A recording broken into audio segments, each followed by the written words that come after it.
What is happening, everybody? Trey here, joined by my dad, Sean, and today at Reactions to the Classics, we're going to be drafting our favorite albums of the 60s right here. If you've been following along with us, we've been having a weekly series where we've been drafting the top 10 albums of the year. That's right. Starting with 1965, going through. We're up to the 90s right now, taking a little pause in the year-by-year series, looking back, and now just drafting our favorites from each decade. So starting with the 60s right here, and this was a tough exercise. It's a tough exercise, as Trey said. We're have videos, and I'll link them below, from 1965 through. Okay, so you got to just go in and watch and run them. But you could pick anything in this decade, not just the years that we did. It won't be a problem in future years, but you don't know how it works. I'm going to pick first this decade. Trey's going to pick first next decade. We'll just alternate back and forth. We're going to pick 10 each instead of the 5 we do on the album draft.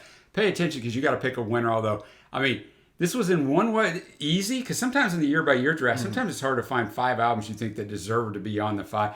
This was like, there's so much good stuff, and the top of the top was pretty easy to pick. No, I already know some people will be frustrated. Some seminal records won't be on here, but it's just how it is, whenever man. There's only 20 total. It's a decade, man. It's tough. The cream of the crop. So all that to say, Dad, I'm looking forward to this. It should be fun to just talk about some of our favorite records. Yeah. And you get first pick, which, man, I can't disagree with. I think anybody that watches this channel for a period of time knows what my number 1 pick is going to be. I think it's the best album of all time, the Beatles' Revolver. Most solid album of all time as far as consistency. Oh, yeah. I love every part of it. Yeah. Man. I hate to even single anything out, but I mean, you're in it from Taxman, but I mean, it's just, and I know a lot of people don't think it's their best album. They think Abbey Road, or a lot of people think Peppers is, but I think it's the best album. And I won't go a ton into it, guys. We got an album review up of it. We've ranked the song. I mean, podcast. We got everything. It's been covered, Trey. This was in contention for me, though. Your number 1 was, it at least gave me a second thought. Dude, yeah, man. My, Revolver would have been, in contention for me, but I'm going Mr. Zimmerman right here. Highway 61 revisited, his 6th rack. I mean, you have like a Rolling Stone, Ballad of a Thin Man, the epic Desolation Road to finish it out. Just so many great songs that are just back to back to back. I don't think there's a dud on here. No, there's not. It's just fantastic. It's one of those albums you can continue to go back to and enjoy.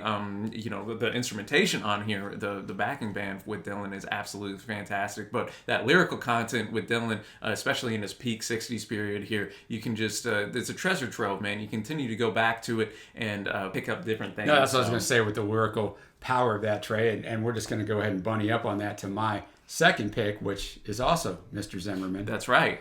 Blonde on Blonde, his 7th album, the 9th, went to number 9 in the US, 3 in the UK. Grammy Hall of Fame, got visions of Johanna. One of my favorites, Stuck man. Inside a Mobile with the Memphis Blues again. I Want You. Side 4 is only Sad-Eyed Lady of the Lowlands, over 11 minutes long. So it suffers a little bit in some people's minds from being a double album, although I know a lot of people think this is his best album. Yep. I would still put Highway 61 above it. Dude, no. I mean, Blonde on Blonde, one of the great double records of all time, man. We have listening parties to this up over on our Patreon page to this, Highway 61, Revolver, all the albums we've discussed so far, actually, where we, got together, listened to them, and enjoyed them. And, I just think that the high highs on Blonde are just so up there, and to be that consistent as a double record, like there's not really any duds on that album either. Which and he may pop up again, and then I'll talk about his 14-month run of 3 albums. But your next pick is great. Yeah, man. Going now, I gotta go Velvet Underground and Nico's self-titled. Everybody knows the banana. It's so good. Cover right there. I just love.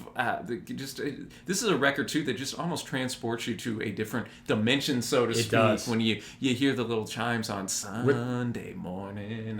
Yeah, exactly. I love that. My favorite off this is actually going to be Heroin. Mine too. I think Lou is just in top form right here, man. All Tomorrow's Parties is great. I'm Waiting for the Man. Just the grittiness of this album, all the drug references, sexual references, Venus and Fur, shout out right there. And of course, Nico has with I'll Be Your Mirror and Fin Fatale. Fantastic stuff. I love the guitar work to the distortion and feedback on European Sun. It kind of encapsulates the wildness and unabashed authenticity of the record, and just one of the most influential records of all time as well. So shout out to the BU, man. Yeah, my next pick, I mean, I'm not trying to just pick, but I mean, they are what they are, right? The Beatles, Abbey Road. Yeah, can't argue. Greatest swan song ever. Here Comes the Sun, Something, and of course, the closing medley. Yeah. Paul's parts are all the highlights for me. Come Together, of course, too. Come Together is greatness, but that's all I'll say about that, man. We'll try to keep this video a little briefer since, there's 10 each on there, but if you know, you know. Yeah, and I mean, if you for some reason never listen to Abbey Road, go for it, man. Go for it. Yeah, we got reviews and rank. We got all that. It's Beatles. We got it. Next up was, very well might be actually my favorite album of the 60s. I just knew I was able to. You knew to I pick wasn't it going to pick it later on, man. There's a little strategy in these. This is an album that I've harped on and enjoyed for so long. John Coltrane's "I Love Supreme," man. Just recorded in one session, man. You got the famous Coltrane Quartet with him. The pianist McCoy Tyner, bassist Jimmy Garrison, and drummer Elvin Jones just put together 34 minutes of just perfection in my estimation, man. If you're looking to start with jazz, this was one of the first albums I listened to, and even with the more jazz I've listened to, I continue to come back to this one, and I'm like, this thing's a masterpiece. I remember when Trey first heard this because we got the CD for it. He got a CD player. And he first heard it, about a year, over a year ago? Yeah. Or was it 2 years ago? Heck, time flies. And you were spinning this thing all the time. All right, here we go again. This man's on the list for the third time, Mr. Zimmerman, bringing it all back home. The first of this 14-month trilogy of the greatest 14-month run of albums ever. You got this, which is his fifth studio album, first top 10 album in the U.S. Subterranean Homesick Blues was his first top 40 hit, went to 39. You guys got to remember, Dylan never sold a lot of records, and he never had a lot of hits. One of the interesting things when you go back. But, we start with this. We go to Highway 61 Revisited. We go to Blonde on Blonde. Anybody that wants to try, as you mentioned, Blonde on Blonde's a double album, so it's almost like a 4-album run in 14 months, but just fantastic. And the first album both of us ever heard of him. No, I was going to say, man, that's what stood out to me, man. And I really like how that second side goes to that more acoustic, where we have It's All Right, Ma, I'm Only Bleeding. That's one of my favorite Dylan tunes. Of course, Mr. Tambourine Man is on here as well. Just so many classics by Dylan on this record and this period, man. I'm totally in agreement with you there. This is going to be some people's number one. Yep, and now I'm going to Beach Boys, Pet Sounds, man. It's just classic after classic here, man. Their 11th record. I mean, this has been talked about ad nauseum as well. We also have a listening party to this up, and just Brian Wilson's magnum opus right here, man. Just absolutely just wonderful arrangements, and the production on this holds up so well to this day. Wouldn't it be nice? Caroline No, God Only Knows, arguably one of the best songs of the decade and of all time. Sloop John B, which I know is your favorite off this, and it took a little bit. It's interesting to look back in history how it took a little bit for it to kind of gain that traction. Maybe the audience wasn't ready for it at the time. No, they weren't. It wasn't highly successful. 2 in the UK, 10 in the US, but it didn't sell a lot of records. And Brian was greatly affected by this, that it didn't do well. But, and now we are all this time later. It has so much acclaim. So gotta give the nod there. Yeah. All right. Well, we're gonna go to my favorite Rolling Stones album at this time. This has changed. It's always a moving target among 3 albums, the 3-album run that this one starts. Going Beggars Banquet, 7th British, 9th American record. Those are always fun to dive into why that. Peaked at 5 in the U.S. Last album released during Brian Jones's lifetime. We got Sympathy for the Devil. We got No Expectations. We got Dear Doctor. That's right. Jigsaw Puzzle, Street Fighting Man. Great Street Fighting Man. I mean, this album is absolutely a banger from start to finish. And really the first Rolling Stones album, we reviewed this 3 years ago, that I'd ever listened to start to finish. And I'm like, wow, man, this is awesome. No, man, I don't know. It's not my favorite Stones record, but that's the beauty of the Stones, man. They have so many great albums that you got a lot of options there. And I'm with you, Dad. It's such an easy to listen to record, and really starts that epic run. So good pick right there. And now I'm going with one of my favorites of all time, man. The Jimi Hendrix Experience. Are You Experienced? The U.S. version. You got to differentiate. Yep. I mean, some of Hendrix's most played and popular tunes are on here. Purple Haze, Wind Cries Mary, Hey Joe, Manic Depression, I love. I love Hey Joe, my favorite song. Yeah, Hey Joe's great. I Don't Live Today. You have that kind of space rocky Third Stone from the Great Sun. story behind that. Foxy Lady, and then even the title track. This is one too where Hendrix really took the world by storm. Mitch Mitchell, one of my favorite drummers as well, and he just destroys it on this album. And what more can I say, man? Hendrix is an absolute legend, and this album is a big reason why. Yeah, and now I will go to. I'm not trying to pick all these, but and I told you this when we went through this. Like, their albums are so fantastic, right? The Beatles, Rubber Soul. Like, when you compare them to each other, you're like, this album isn't that. Not nearly as good as this one. But when you compare them to everybody else, it's like, man. So I'm not trying to be, but it just is what it is. Their sixth album starts the studio as an instrument chapter for them that obviously went to some masterpieces. Nowhere Man. And then The Great in My Life. I know one of your favorite songs. And then I love the underrated, very underrated, I'm Looking Through You. But the whole album is just, I know a lot of people are going to be like, where's Norwegian Wood? It's great as well. Everything is just about as solid as you can get on that one. No, man. I can't go we're against going to go on a little run here, aren't we? But I'm going now with my first Beatles record, and it's not going to be maybe one you expect for what's on the board. I'm going Magical Mystery Tour. Might cheat a little bit. But, we talk about this in our Beatles videos. But hey, whenever you have Hello Goodbye, Penny Lane, of course, Strawberry Fields Forever, Blue Jay Way, I Am the Walrus, the title track, All You Need Is Love. Come on, man. That thing is absolutely just loaded with hit after hit. Beatles really diving fully into that psychedelia nature. And, hot take, I do like this more than Sgt. Pepper's. I do too. But I know some people do the differentiation, and I see where they're at because, it was a double EP, released in the UK. Yeah, I get it. I totally get it. All their recent releases have had this as, the official type of, it's in the canon. And at the end of the day, it's our videos, our rules, so I get it. So I'm going to stay on that Trey, which is crazy, but I'm going to go with the Beatles again with Help, fifth studio album. I know you're a big fan of Help, man. I'm a huge fan of Help. I actually probably like it better than Rubber Soul, but, objectively, I put Rubber Soul ahead of it. But obviously the title track. But then two of my favorite underrated Beatles songs, I've just seen a face, and you've got to hide your love away. One for Paul, one for John. Ticket to Ride, and then, of course, Yesterday, which is a great song. I know a lot of people have it a little higher than I do on the canon, but what we got next, right? Dude, no, Help. It's funny too, just as we're going through this, like the Beatles, man. I could see so many people having them, at the top, just different type of records. Different records, man. It's crazy, man. When you got to think about it objectively like this. Yeah. But I'm going back to my dude, Jimi Hendrix, with their double record, Electric Ladyland. This is the Jimi Hendrix Experience at their most ambitious, man. You have the epic jams of Voodoo Child, the 15-minute version, 1983, Merman I Should Be. You have then the catchy, upbeat nature of Crosstown Traffic. Great song, man. Gypsy Eyes, I love the vocal on that. And then, the Bonafide classics, which finish off the record, All Along the Watchtower, the great Bob Dylan cover, and Voodoo Child, Slight Return. So, there's just so much variety in this album that this is one, too, that just shows, I think, that Jimmy was on another planet musically, because you listen to it, 50 plus years later, and it still blows you away. So, I was talking about Dylan's 3-album runs earlier. What about that 3-album run? You're right, man. So, dig that. What do you got now? Well, I know it seems like a pattern, too, again, but this time it's going to be the Rolling Stones, Let It Bleed, 8th British, 10th American, coming right after Beggars Banquet. Brian Jones died within the month after. He only appears on 2 of the tracks.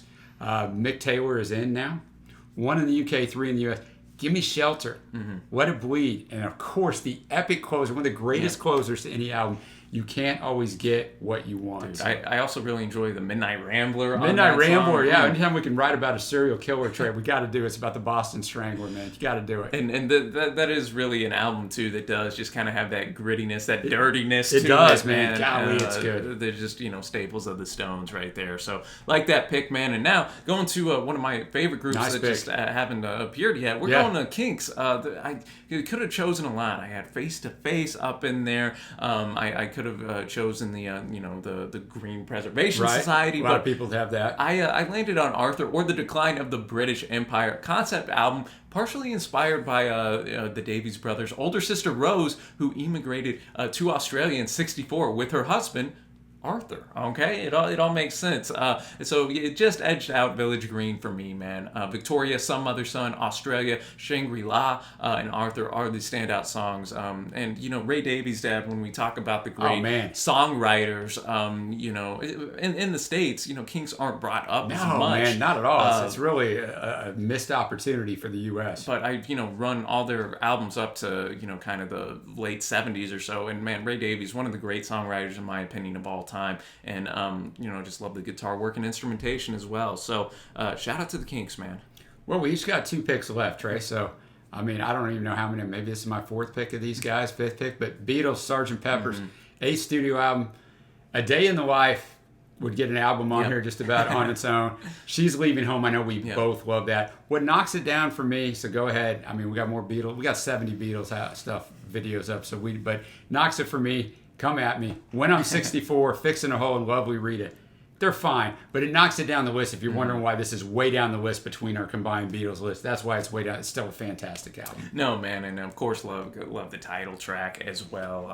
Just kind of, you know, setting in, what is this? This Sgt. Pepper's Band. And if you lived it out in the summer of 1967, I know it's going to be higher for you because you have an emotional response to it, and I get that. But Trey, you're going to stay on this path? No, I am, man. For people wondering where's Sgt. Pepper's, people wondering where's the Beatles self-titled White Album, and now that's coming here, man. But I mean, so many great songs on this thing. You know, you could argue it could have been, you know, arguably their best album if it was only a single record, and some of the songs that you know, I view as more just kind of filler, or not ones that I go back to or cut. But I mean, there's so much great quality, and the variety is a part of the charm, I think, of the White Album as well. Of course, you have Why My Guitar Gently Weeps. I'm So Tired. I really enjoy Happiness Is a Warm Gun. Dear Prudence. I mean, Back in the USSR.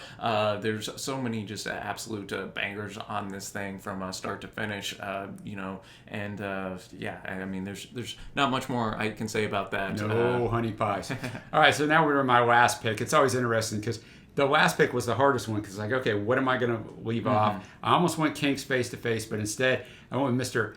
Elvis Aaron Presley from Elvis in Memphis. 10th studio album. First album that wasn't a soundtrack in years. Long Black Limousine, General on My Mind, In the Ghetto. What a fantastic song. Oh, yeah. And then, of course, Suspicious Minds, not on this album, but was recorded during these sessions, in my opinion, his best song. What's your last track? Dude, my last pick here, going back a little jazz action, man, and just like a Love Supreme, this is a record that first time I heard it, I was like, this is just otherworldly, man. What is this? It's Charles Mingus, The Black Saint and the Sinner Lady from 1963. Mingus had an 11-piece band right here.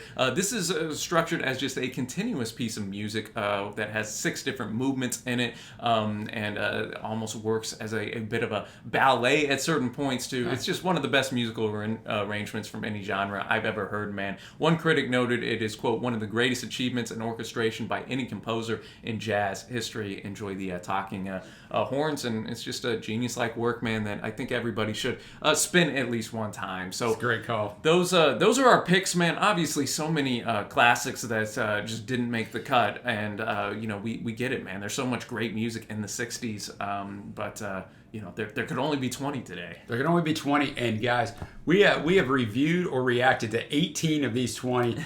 Check them out below. I'll also put a bunch of Beatles ranking videos and that kind of stuff. But let us know your top 10 albums of the 60s. It's going to take you a while to figure this out, man, because it's really tough. Oh, definitely. It's really tough. And then let us know who you think won. I don't know that anybody won, Trey. I mean, I could take your list and you could take mine. Yep. We both could defend it, I think. So pretty easy there. But if you would like to support us in any way, check out the Patreon link below or the patron link on the end screen, because the patrons get to go check out these live listening parties in the archives like Trey talked about. No, definitely. It's always fun. We're actually going to be back next week with the 1970s draft, which was even more difficult. Way harder than this. Jeez. Yeah, so be sure to come back for that, and then we'll have the 80s the week after that. Yeah, and if it's your first time joining us here, you might have discovered this 2 years later. They might all be up all the way through the current year, but go back and check out the playlist of top albums year by year. So until next time, y'all, thanks so much for watching. Happy listening, and we will see you.